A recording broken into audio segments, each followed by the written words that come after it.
Alright guys, just here showing the bed again, the removable bed. Last time I had a small part, this little thing, and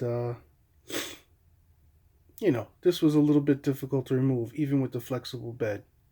But this time I have a bigger part that takes up, pretty much the whole print bed.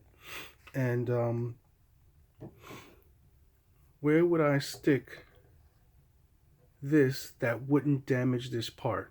There's literally no place for me to put this under the part to get it off without damaging this. So that's what I would have to do in the past. But now I should be able to just lift this up and flex it. But again, I have just one hand. So let's see. I don't know how to film this with just one hand. I gotta figure out something. Ooh, can you hear that? Holy moly. Let me do the other side. How can I do the other side? Okay. Oof, look at that.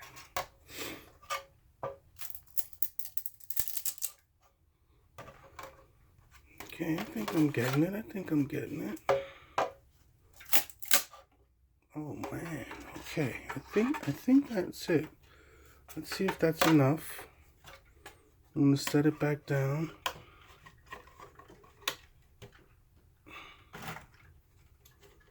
Well, the whole printer will move.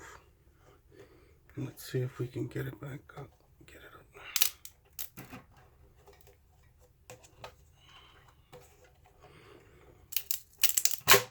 Alright, there we go. Alright, now it's undamaged. The whole surface is going to be free of any tool marks. This is an empanada maker for my wife. But the surface is not damaged. My fingers aren't damaged. I used one hand to get this off. Look at that bottom surface. There's no way that I would have been able to get this off without using a tool, damaging the tape, or scarring up the part that I was printing, because this whole bottom surface was attached. Alright, so I call this a success. Alright, take care guys.